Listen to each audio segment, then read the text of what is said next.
मेरे जो आदरणीय गुरु जी है उनको मेरा नमन है। साथियों के उम्र थका नहीं सकती, ठोकरें गिरा नहीं सकती। ठोकरें चाहे कितनी बड़ी, अगर आदमी मजबूत है ना तो ठोकरें अपने कुछ नहीं बिगाड़ सकती। तो उम्र थका नहीं सकती, ठोकरें गिरा नहीं सकती, और अगर आप में जिद है जीतने की तो हार भी हरा नहीं सकती। मैं गुरु जी से निवेदन करूंगा कि नेक्स्ट स्लाइड ले। देखो ये मुझे बहुत अच्छा लगा। मैं जब रात को स्लाइड बना रहा था तो ये स्लाइड मुझे उस समय मेरे को मोटिवेट कर दिया। मैंने कहा कल तो बच्चों को करेंगे, लेकिन आज मेरे को मोटिवेट। असंभव कुछ भी नहीं है दुनिया में। ये मात्र एक शब्द है जो बच्चे के अंदर जो छोटा सा भूत घर करके बैठ जाता है, यार ये तो मैं से होगा नहीं। साथियों आपके सामने उदाहरण बैठा है जो 6 महीने का बीएसटीसी का जो कोर्स होता है, 8 दिन में आपका भाई पढ़कर और फर्स्ट लिस्ट में सिलेक्शन ले चुका है। तो माहौल डिपेंड करता है आपके ऊपर, और भविष्य देखो फ्यूचर आपका सिर्फ माहौल पे और दिशा पे। परवरिश सारे माँ बाप करते हैं, परवरिश सभी बच्चों की, और ऐसे कोई माँ बाप या गुरु नहीं होगा जो ऐसा ना चाहे कि मेरा स्टूडेंट या मेरा बच्चा आगे ना निकले। है क्या किसी भाई कोई सर ये चाहता है कि जिस पोजीशन पे मैं हूं मेरे से आगे ना निकले? कोई नहीं चाहता। हर गुरु यही चाहता है कि मैं जहां पे खड़ा हूं मेरे से 2 कदम आगे मेरा स्टूडेंट खड़ा हो, ताकि मेरी पूछ हो, मेरा नाम हो, मेरी इज्जत। और दुनिया में एक चीज गांठ बांध के रख लेना, ये छोटी छोटी बातें हैं। हालांकि कुछ मेरे भाई बड़े भी बैठे हैं, मुझे थोड़ा सा अजीब लग रहा है, लेकिन क्या करें। 2 व्यक्ति ऐसे हैं, एक गुरु एक पिता, जो हमेशा सोचते हैं मेरा बच्चा या मेरा शिष्य मेरे से भी आगे। Sir next slide. देखो इस आदमी को जानते हो? ये अमेरिका के बहुत बड़े वैज्ञानिक है जिनका नाम है थॉमस अल्वा एडिसन। इन्होंने बल्ब का आविष्कार किया था, और कितनी बार असफल हुए थे? 10,000 बार असफल हुए थे। आज की जनरेशन में देखो 2 बार जब असफल हो जाते हैं तो तीसरी बार तो सारा सिस्टम ही अलग हो जाता है, धंधे जामा में। तो सोचो हम भारत के भविष्य हैं, और जब हम ये दो बार असफलता के बाद हम ये डिसाइड कर लेंगे तो मुझे नहीं लगता कि भारत अपने अव्वल स्तर पे पहुंच पाएगा। तो इनसे सीखने को अपने को कुछ मिलता है। 10,000 बार असफल होना, और उसके बाद में भी देखो बंदे ने बल्ब का आविष्कार कर दिया। इसके पीछे मुझे ये लग रहा है कि अगर आज बल्ब नहीं होता तो आज हम इतने शिक्षित नहीं होते। वो चंद ही लोग होते हैं जो कहते हैं मैं तो जिम निर्जान में पढ़ी हो, लेकिन आज बल्ब नहीं होता तो दोस्तों ये दुनिया जगमगाती हुई नहीं थी। नेक्स्ट स्लाइड लें सर।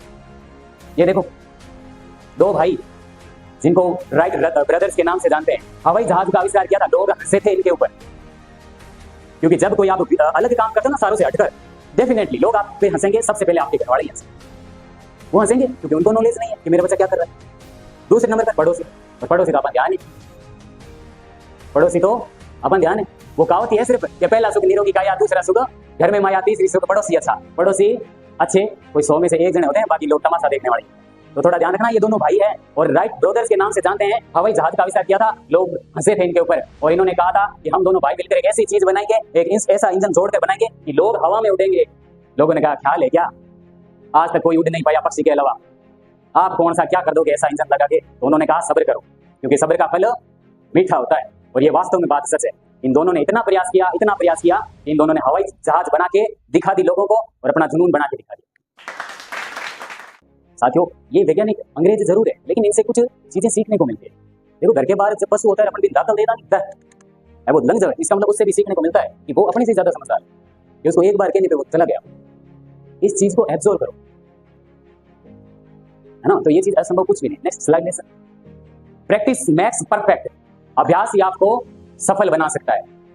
मेरे भाई कुछ है जो क्या कहते हैं कि 6 महीने का कोर्स होता है, सर हो नहीं पा रहा है। अगर आपने दिमाग के अंदर ये छोटा सा भूत निकाल लिया ना, एक अंदर डाल लिया है कि सर नहीं होगा, तो फिर नहीं होगा। नेगेटिविटी दिमाग के अंदर मत रखें। मैंने एक बात सुनी है, कहीं से पढ़ी है, कहा जाता है कि आदमी था, उसके क्या है कि उसको कहा आंखें बंद कर। आंखें बंद करने के बाद उसकी सुई चुबो दी, और सुई चुबोने के बाद में उसे कहा गया कि तुझे सांप ने काटा है। किसने काटा है? सांप ने काटा है। और मजाक नहीं कर रहा हूं, अगले 3 घंटों के अंदर उस आदमी की मृत्यु हो गई। क्यों? कि अपने ब्रेन के अंदर जो ग्रंथियां होती है, पीयूष ग्रंथि, जो भी XYZ, वो ग्रंथियां जो आदमी सोच लेता है, नेगेटिविटी का शिकार हो जाता है, वो जहर छोड़ना स्टार्ट कर देती है। और कहा जाता है उन ग्रंथियों ने जहर छोड़ना स्टार्ट कर दिया था, और उस आदमी की 3 घंटे के अंदर मृत्यु हो गई थी। क्यों? नेगेटिव। पता चल गया सांप ने काटा है, बस ये चीज ध्यान रखें, नेगेटिविटी से दूर रहे। अगर आपको पता है कि हमारे पास में लोग खाली गप्पा मारे, तो साइड हो जाओ। देखो सारों से अलग करने की कोशिश करो। झुंड में तो ठंडा है, कौन चाले, कहने की जरूरत नहीं है। तो सारों से अलग रहने की कोशिश करो, सारों से कुछ नया करने की कोशिश करो। जब अपना कोरोना का समय आया था, उस समय आपने देखा होगा लॉकडाउन लगा हुआ था, मास्क के बिना कोई बाहर एंटर नहीं कर सकता था ना, और हर जगह जाओ सैनिटाइजिंग करो, है ना, तो सैनिटाइजर वगैरह। मैंने भी उस समय एक निश्चय किया, मैंने कहा यार कुछ भला करने की कोशिश करते हैं, और मैंने मेरे गांव के अंदर कर्मसर के अंदर कम से कम 500 मास्क खुद के हाथों से मम्मी की मशीन से सिलाई करके और बांटे थे। उसके बाद मैंने एक निश्चय किया, मैंने कहा घर पे तो कौन आता है, अपने संस्थान के अंदर तो हर 2 मिनट में कोई ना कोई आता रहता है। तो घर से ज्यादा जरूरत तो सैनिटाइजिंग मशीन की कॉलेज को है। मैंने एक दिन के अंदर ऐसा कुछ सिस्टम बना दिया, इतनी सी सैनिटाइजिंग मशीन बनाई जो लाइट से भी चलती है, और एक सपोज देन वो लाइट अगर चली जाए तो भी अगर 4 आदमी आ जाए तो बिना लाइट के भी चल सकती है, ऐसी मैंने मशीन बनाई। आज तक जहां पढ़ता आया हूं ना, जिस स्कूल में पढ़ता आया हूं, हर स्कूल, हर संस्थान, हर कार्यालय के अंदर मुझे जाने का बहुत शौक। कुछ बच्चे होते हैं जो अपने क्या कहते हैं 2 साल सर के पास पढ़ कर फिर कहते हैं गुरुजी है तो जाऊं। मैं गुरु के लिए 2 शब्द बोलना चाहता हूं। गुरु एक ऐसा दीपक है जो स्वयं जलकर दूसरों को प्रकाशित करता है। गुरु एक ऐसा मार्ग है जो स्वयं स्थिर रहकर अपने शिष्य को मार्ग दिखाता है। गुरु से बड़ा कोई नहीं है ध्यान, क्योंकि गुरु एक ऐसा शब्द है जो आपको अंधेरे से उजाले की ओर ढकेलता है। कभी छोटा मत समझना कि भाई नाम है गुरु, तो इस नाम के पीछे का जो अर्थ है, जो व्याख्या है, जो विस्तृत परिचर्चा है ना, उसके बारे में देखो। और गुरु नाम मैंने क्यों रखा? क्योंकि गुरु में देखो अपना शिक्षक, अपनी माता, अपने पिता और अपने वो सभी जिनसे कुछ मिलता है अपने को, कुछ आगे बढ़ने के लिए, कुछ सुनने को, देखने को, समझने को मिलता है, वही गुरु है। अगर आपको कोई जानवर से सीखने को मिलता है ना, वही उस समय गुरु है आपका। ऐसा मत समझो कि वो जानवर है। तो प्रैक्टिस इज मेक्स परफेक्ट, अभ्यास ही आपको बहुत। इसके पीछे मैं दो बातें बताना चाहूंगा। प्रैक्टिस इज मेक्स परफेक्ट, अभ्यास ही आपको बहुत कुछ बना सकता है। नहीं, आप में भी कुछ ऐसे, अपने भी यहाँ पे एक सब्जेक्ट है words of calculation and science. तो कुछ बच्चे ऐसे होंगे जिनको लग रहा है सर मैथ समझ में नहीं आती, सर साइंस समझ में नहीं आती। मैं कह रहा हूं नहीं समझ में आई, लेकिन शिद्दत से अगर उसको पढ़ोगे, ये प्रैक्टिस अभ्यास बार बार बार बार करोगे, मैं कह रहा हूं समझ में नहीं आएगी तो जाएगी कहां पर? क्योंकि इसी को ही तो बनाने वाला कोई इंसान ही था। ऊपर से तो किताब पढ़ी नहीं है कि सर ऊपर से पढ़ी थी, भगवान ने बनाकर भेजी है, हमसे तो होगा नहीं। और अगर अभी आपसे नहीं होगा तो फिर कतई नहीं होगा, ध्यान रख लेना। सचिन तेंदुलकर, जानते हो सचिन तेंदुलकर को? क्रिकेट के महात्मा या क्रिकेट के गॉड कहे जाते हैं। एक बार मुझे याद है, जब मैं ऐसी चीजें रिसर्च करता रहता हूँ, एक बार याद है मुझे, अपने इंडिया और ऑस्ट्रेलिया का मैच था, उसमें सचिन तेंदुलकर और सामने ऑस्ट्रेलिया का खिलाड़ी ब्रैक हॉर्ड था। उसने पहली बार अपने जीवन के अंदर एक भारतीय बल्लेबाज को बोल्ड किया था। तो मैं कह रहा हूँ वो इतना फूला समा गया कि यार पूछो मत, मैंने आज इंडिया के सबसे टॉप लेवल बल्लेबाज को बोल्ड कर दिया है। तो कहा जाता है कि जैसे ही मैच खत्म होता है तो वो सचिन तेंदुलकर के पास में दौड़ता हुआ जाता है, हंसता हुआ जाता है, बॉल लेकर जाता है कि सर ऑटोग्राफ। सचिन ने पूछा क्या बात हुई? मैंने कहा सर मैंने आपको पहली बार बोल्ड किया है इतिहास में, इतना खुश हूं सर, आज तो मेरी खुशी का समार ही नहीं है। एक चीज ध्यान रखना, आज साथ में लेके जाना, उन्होंने सचिन तेंदुलकर ने एक ही बात लिखी थी कि आज के बाद ये क्षण तुम्हारी जिंदगी में कभी नहीं आएगा। और मैं इतना कह सकता हूं उसके बाद में सचिन तेंदुलकर ने कितनी प्रैक्टिस की होगी, उसके बाद में टेस्ट हुए थे, वनडे हुए थे, आईपीएल हुए थे, T20 हुए थे, वो बंदा सचिन तेंदुलकर को कभी बोल्ड नहीं कर पाया। इसे बोलते हैं प्रैक्टिस, ऐसी प्रैक्टिस। अच्छा, सुबह मैं जब आया था तो अपने प्रार्थना स्थिति, प्रार्थना चल रही थी। आज सारी प्रार्थना करते हो। अब मुझे एक चीज बताओ कि आप में से प्रार्थना किस किस को आती है? अगर बोलने को कहते हैं, आपको अकेले घर पे आपको बैठ कर बोलना है, बोल सकते हो कि नहीं बोल सकते? भाई हे सारे दे माँ, हे सारे दे, पूरी प्रार्थना बोल सकते हो ना? मुझे एक चीज बताओ, कभी आपने बैठकर याद करने की कोशिश की है? नहीं की है, मुझे पता है नहीं की है। हम रोज रूटीन बनाया हुआ है, प्रतिदिन बनाया हुआ है कि हमें कॉलेज जाना है, प्रार्थना बोलनी है।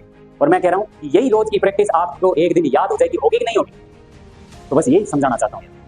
लोग पता नहीं भटकाव से किधर चले जाते हैं। हालांकि मैं भी स्टूडेंट हूँ, अभी कोई ऐसा नहीं है गवर्नमेंट जॉब लगे, हाँ मेरा प्रयास है, लेकिन मैं ऐसा चाहता हूँ मेरे प्रयास के साथ साथ में पीछे एक ट्रेन डब्बे जुड़ जाए, तब मजे की बात, क्योंकि शिक्षा बढ़ाने से बढ़ती है ना। तो practice is most important in our life.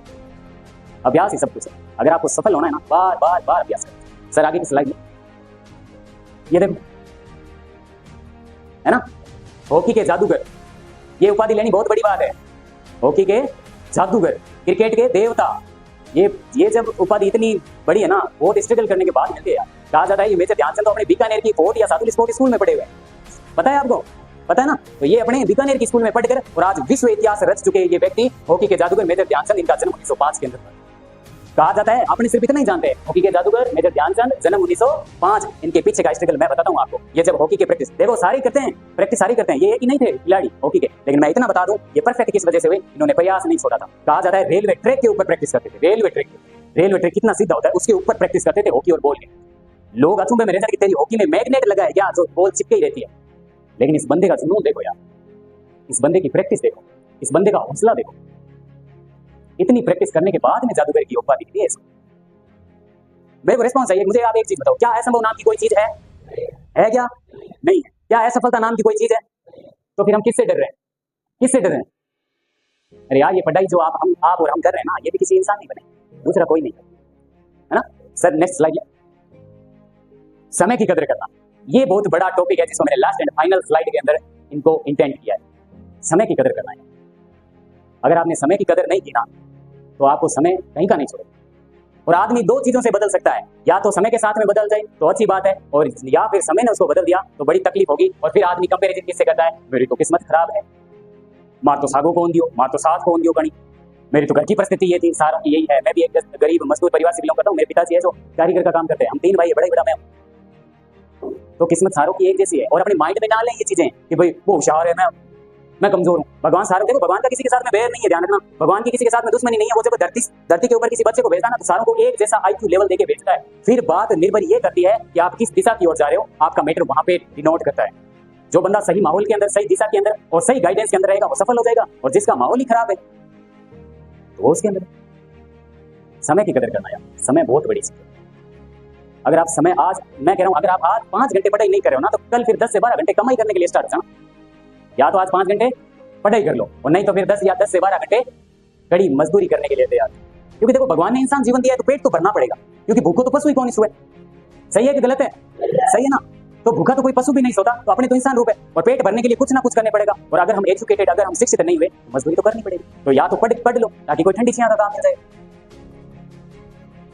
अब मैं आज के सेमिनार, जो भव्य सेमिनार, मुझे बहुत खुशी हुई कि आपने अच्छे से एक माहौल बनाकर सुना। लास्ट एंड फाइनल टॉपिक पे आऊंगा कि देखो दोस्तों, बात आती है लोगों पे, लोग क्या कहेंगे, सर मैं ये काम कर रहा हूँ, सर मैं वो काम कर रहा हूँ, सर मेरे तो लोग पास वाले ये कह रहे हैं, सर लोग क्या कहेंगे, सर लोग क्या कहेंगे, इसलिए मैंने ये मार्ग नहीं बनाया। देखो लोगों का काम तो टांग खींचना है, हाथ खींचना नहीं है, थोड़ा सा ध्यान रखना इस चीज का। क्योंकि मैं एक बात बताता हूँ इस कहानी के माध्यम से। एक बार कोई आदमी होता है, वो अपनी दुकान लगाता है हरी सब्जी की। क्या लगाता है? हरी सब्जी की दुकान लगाता है। उसके ऊपर बोर्ड लगाता है, उस बोर्ड पे नाम लिख देता है कि हमारे यहाँ पे हरी सब्जी लगा दिया। उसने धंधा चालू हो जाता है। एक जना कोई आदमी आता है, बोर्ड पड़ता है हमारे यहाँ पे हरी सब्जी बेची जाती है। उसने कहा यार तेरे यहीं पे तो बेची जाती है, तो हमारे लगाने की क्या जरूरत है भाई, तेरे यहीं पे तो बेची जाती है। तो उसने कहा तू हमारे हटा दे, हमारे यहाँ हटा दे, बाकी सब हरी सब्जी बेची जाती है, ये रख ले। तो उसने बेचारे ने बिलीव कर लिया, विश्वास कर लिया, कहा जाता है उसने हटा दिया। फिर पीछे क्या नाम रह गया, हरी सब्जी बेची जाती है। एक कोई दूसरा आया, उसने कहा यार सब्जी तो हरी तो है, सब्जी हरी तो है, तो दिक्कत कहां पे आ रही है, तू हरी सब्जी हटा दे, हरी हटा दे, सब्जी मिलती है इतना रख ले। उसने कहा बात तो तेरी भी सही, सब्जी तो हरी है, मैं हरी हटा दिया। फिर बात आती है तो तीसरा कोई आ जाता है। माइंड अलग अलग IQ लेवल सारों के अलग होते हैं। भाई मुझे बात बताओ, आपका और हमारा आज तक अपने को कोई भी इंसान मिला है क्या, सारे एक ही राय के मिले?